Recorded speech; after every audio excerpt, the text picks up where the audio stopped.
Welcome to Podcast, the Business of Dentistry podcast, brought to you by Practice Plan. Podcast delivers the best business advice, real-life stories, and practical hints and tips to make your practice a more profitable and sustainable business. And now, here's your host. Hi, welcome to our latest episode of Podcast. My name's Fern from Practice Plan, and today I'm really delighted to be joined with Joanne Phoenix, one of our field team members. Hi, Joanne. Hi, Fern. How are you? I'm really excited to be here talking to you today. I'm so glad that you're here, and this is the first time that we've done a podcast with you. So would you just like to introduce yourself, tell us what you do, and just tell us a little bit more about yourself? So I am a regional sales support with Practice Plan, and I've been in the dental industry quite a long time. So I think it's about 27 years now. So working in Scotland, and over and above that, I've had a bit of a life change recently. I been on a whole journey and done a coaching diploma and really kind of faced life. So I'm looking forward to this subject that we're talking about today. Yeah, so today we're talking about how to sort of some tips to move through change, and let's just talk about change then. How does it kind of affect personal individuals, and have you had sort of any experience of that?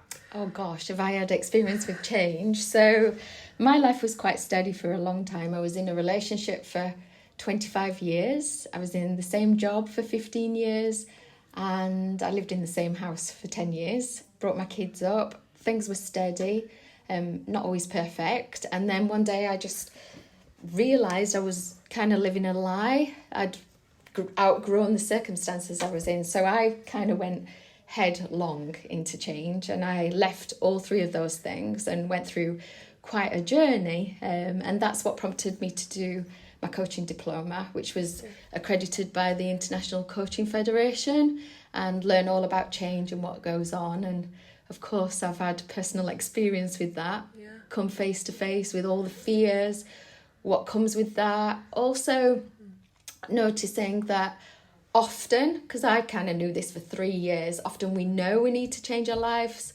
Often we know we're not living in alignment with what we truly want to do and what that takes. So many people just stay stuck in the rut and hope it's going to get better.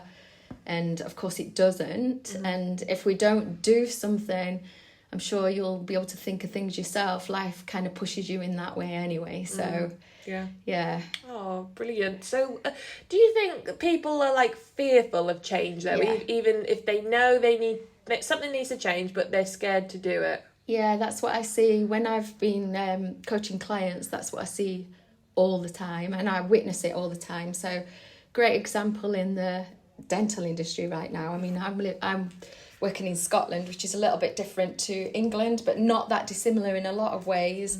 I see so many dentists who are miserable working under the conditions they're working in, and they say things like, oh, I just want to do this, I just want to do that, but don't do it. And that's because of what's going on with them internally. Right. They don't quite understand it's the fears inside of them that's stopping them living the life that they're being called to do, really. Yeah, totally. So how can people sort of deal with change then, or start to sort of think about making a change? What would kind of your top tips be? Well, I think number one, and the thing that's most important, my mentor used to drill this into me, it used to drive me frigging crazy, but number one is getting present. So that can look different for everybody. Like some people think, oh, I've got to meditate, and then I hear all the time, I can't meditate because I can't shut my mind up. Meditation isn't about shutting your mind up, it's about becoming present. So just to give you an idea, it's about taking that time out from the doing and being. So that might be going running, it might be going swimming, it might be just sitting. It's just stopping and becoming present. And that's quite scary, really. I remember when I first did it. So what happens is when you become present, when you do try to meditate, you're coming face to face with what's going on with you. So just to give you an example, when I first started meditating, I could see there was so much chaos in my emotions inside of me. And then I realised, oh my God, that's why it's so chaotic on the outside. Yeah. So my first tip would be become present. You can do that through meditation, there's breath work, lots of different things, but even there's a Calm app that you can download. So investigate, becoming present. Yeah. Brilliant. So what would your next top tip be? So once you become present, then take stock and ground yourself. So look at all the facts around you, and often we don't want to do that. We want to run away from that. We want to distract ourselves. So to put this into context, so in NHS dentistry, it's getting harder and harder and harder. And many dentists and teams in the dentist want to look after their patients, right? They've been in the NHS a long time. They want to give the best service. But in grounding yourself and in getting realistic, it might mean facing, okay, I believe in this, but I can't give my patients everything that I want to give them, or this is not working for my practice, or I might need to try something that, it feels really scary at the moment. So it's all about full acceptance of where you're at. Maybe do your financials, talk to somebody, maybe get a business advisor in, do your research and face. And I suppose another way I can say it is, let's say it was somebody who wasn't paying the bills. And, I'm a bit older now, but I remember when the bills stacked up and you had the envelopes and they just keep putting them to one side and they're not paying the bills. Yeah. It would be opening those letters. Right. And looking at the reality. And not sweeping it under the carpet. Yeah, totally. I get that. So what would your final top tip be then? Get support. So I'm being mentored at the moment. I've just taken on a mentor for 6 weeks and I'm 3 weeks in. And it's reminding me that when you talk to somebody, they can see things from a different angle. So once you've grounded yourself, you're present, you know what your situation is, then who can I talk to who knows this situation, who's already been through what I've been through, or who is where I want to be? So who can I get mentorship from who's already achieved what I can achieve?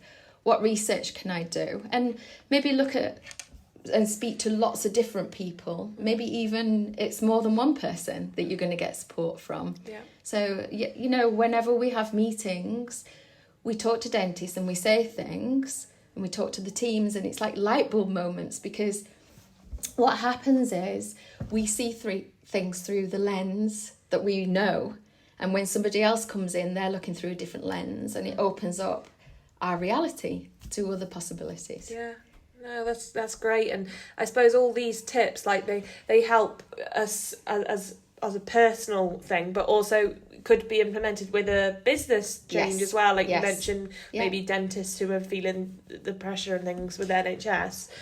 These tips could help with that as well. So the teams, and understand that if you're a business owner and you're implementing change, just imagine what you're going through.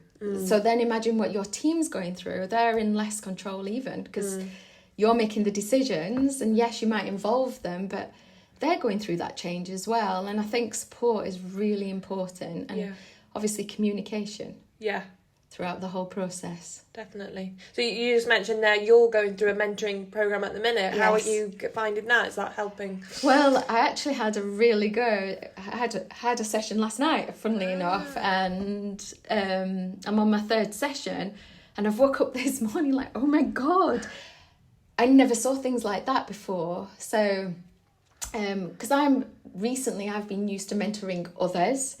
I've not been mentored for about 6 months. And last night I was on a session, explain where I'm at, and then they question me to help me open up what's inside me and see things through a different perspective. And what happens is, not to go in too much depth, but we all have unconscious realities going on inside of us. And when you have that support, that other person can see. Yeah. I mean, I see it all the time from my side when I'm mentoring others. Yeah. And even me knowing as much as I've done and doing as many certifications as I have, things are still unconscious to me. So brilliant. We all need it. Yeah, no, it sounds great. And, you know, as you said before, like a mentor could really be anyone that you sort of like aspire to, or, you know, someone that's experienced things. And... It can even be a friend or colleague. Yeah. So if you say, for example, you're in a dental team, you're looking for change, and you know somebody somewhere in another place that's already experienced that change, if they're a good ear and they're a good person to talk to and you trust them, it can even be that. Yeah, no, that's great. And we've just done a podcast recording actually with Fiona Elwood, who's part of the Dental Mentoring Network actually, and she was sort of raving and saying the benefits as well. So, I mean, there's definitely that specific group for dentists, but as you say, you know, get a mentor. No, it sounds great. Well, thank you very much, Joanne, for sharing those tips and how to sort of move through change and not fear it. And it will catch up again soon for sure and delve a bit deeper. Thank you. That's brilliant. Thank you. Look forward to it.